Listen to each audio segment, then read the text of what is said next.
Assalamu alaikum dear student, welcome to the class physics. Dear student, today we are going to start resolution of vectors.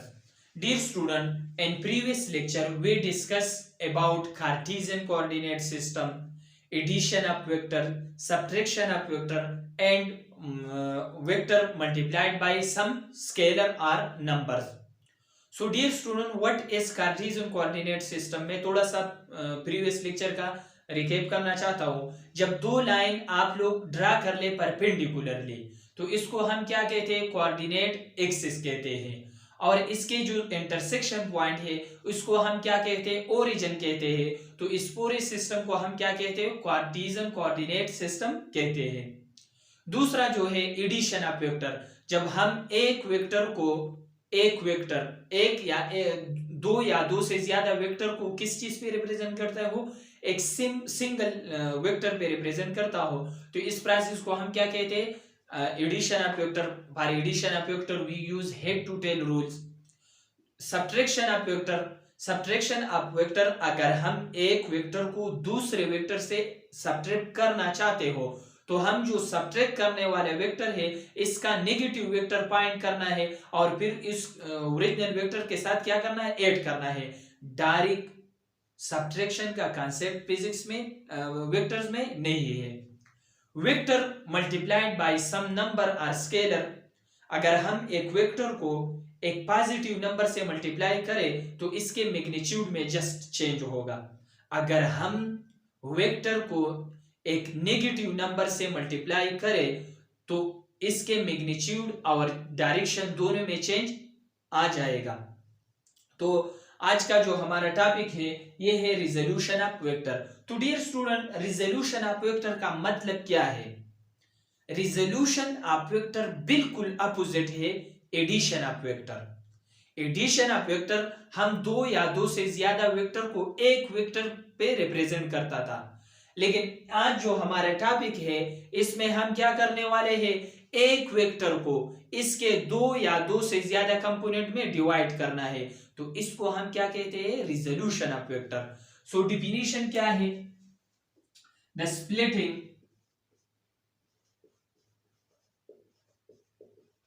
Splitting of a single vector into two or more than two vectors. Two vectors are two component is called resolution of a vector. Resolution of a vector. We can also write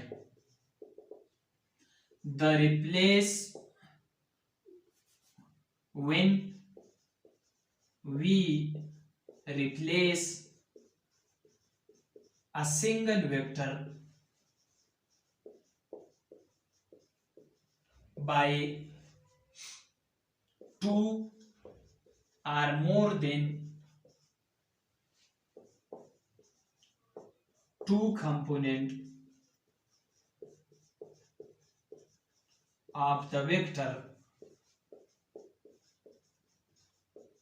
is called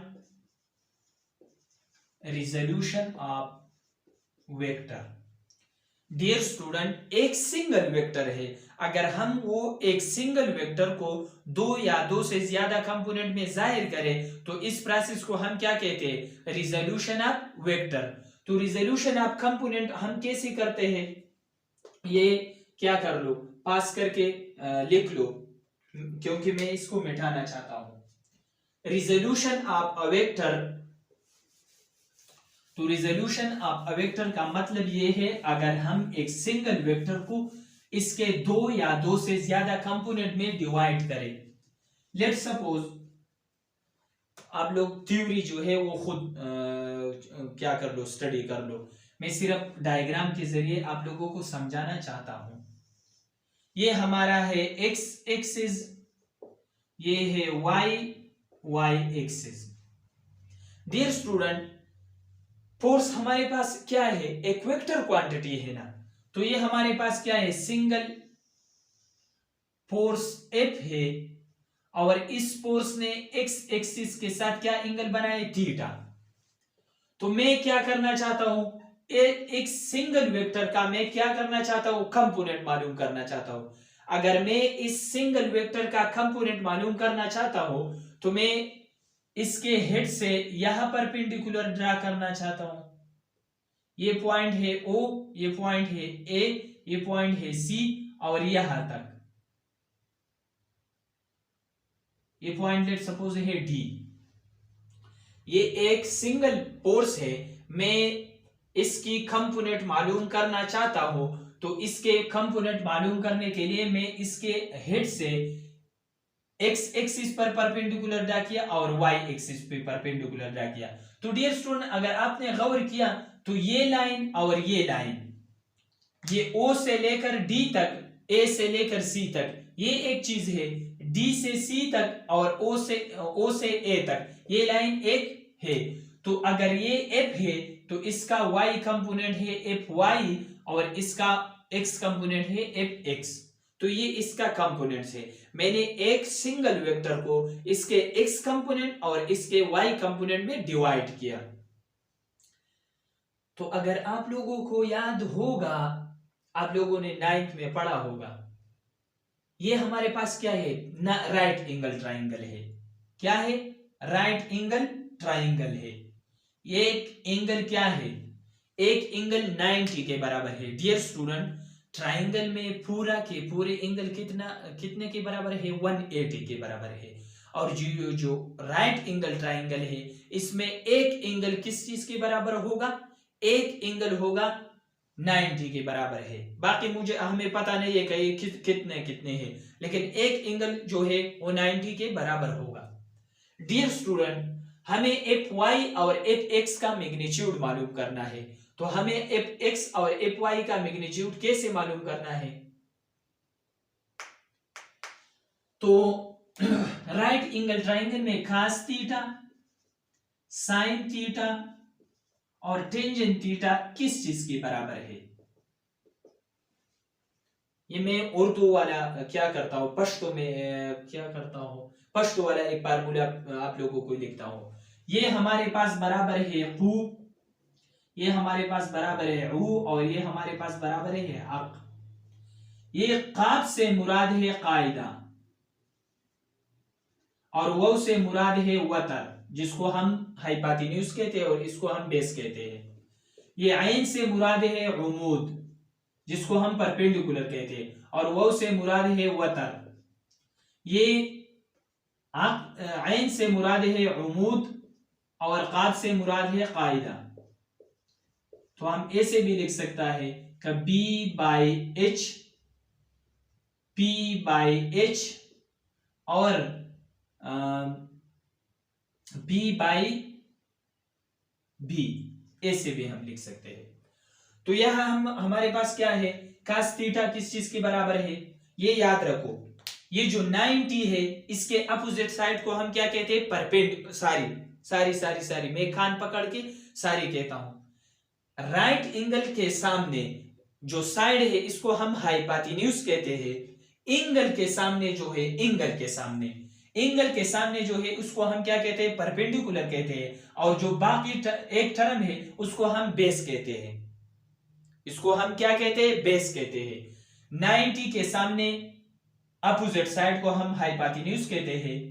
theta के सामने को हम क्या कहते हैं, perpendicular कहते हैं। और जो एक टर्म है, जो बचे हुए एक टर्म है, उसको हम क्या कहते हैं, बेस कहते हैं। तो cos थीटा हमारे पास किस चीज की बराबर है, इस ट्राइंगल में cos थीटा बराबर है बेस डिवाइडेड बाय हाइपोटेन्यूज। तो इस ट्राइंगल में बेस है f ऑफ x और हाइपोटेन्यूज है f। तो हमें cos theta is equal to f of x divided by f। तो by cross multiplication we can also write f of x is equal to f cos of theta. ये x component है, f का x component किस चीज के बराबर है, f cos थीटा। हम साइन थीटा किस तरह लिख सकते हैं, sine theta is equal to perpendicular divided by hypotenuse. तो इसमें परपेंडिकुलर क्या है, एफ वाई है, और हाइपोटेन्यूज क्या है, एफ है। तो एफ वाई हमारे पास बराबर है एफ साइन ऑफ थीटा। इस फोर्स का जो y कंपोनेंट है वो है एफ साइन थीटा, और इस फोर्स का जो x कंपोनेंट है वो है एफ कास थीटा। अभी इसका जो मैग्नीट्यूड है हमें कैसे मालूम करना है, तो मैग्नीट्यूड के लिए हम पाइथागोरस थ्योरम इस्तेमाल करना है। मैग्नीट्यूड के लिए हम क्या करना है, पाइथागोरस थ्योरम। पाइथागोरस थ्योरम क्या है, hypotenuse square is equal to base square plus perpendicular square. So इस तरह क्या है, हाइपोटेन्यूज है F square is equal to, और ये बी रूट है और ये बी रूट कर लो स्क्वायर, और बेस क्या है F of X whole square plus F of Y whole square.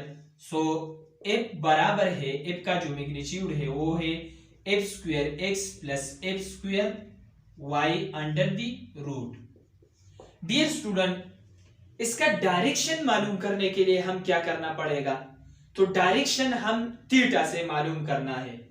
So tangent theta is equal to perpendicular divided by base.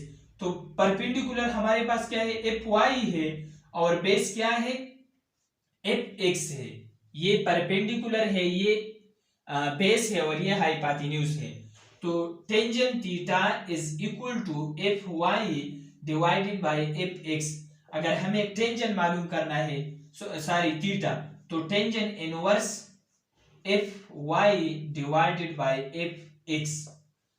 सो ये था हमारे पास रिजोल्यूशन ऑफ अ वेक्टर।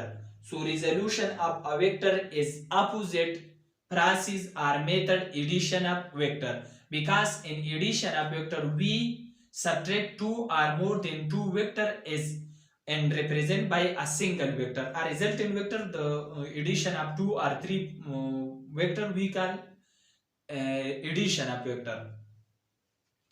अगर हम दो या दो से ज्यादा वेक्टर्स को एक वेक्टर पे रिप्रेजेंट करता है तो इसको हम क्या कहते हैं, एडिशन ऑफ वेक्टर कहते हैं। और जो रिजोल्यूशन ऑफ वेक्टर है, हम एक वेक्टर को दो या दो से हम सिंगल वेक्टर को दो या दो से ज्यादा कंपोनेंट में डिवाइड करता है, तो इस प्रोसेस को हम क्या कहते हैं, रिजोल्यूशन ऑफ वेक्टर कहते हैं। डियर स्टूडेंट, अगर आप लोगों का कोई भी डाउट हो, आप लोगों का कोई भी क्वेश्चन हो, तो आप लोग मुझसे कमेंट सेक्शन में बता सकते हो। आई थिंक ये लेक्चर आप लोगों के समझ में आ गया होगा। Do study, wish you best of luck.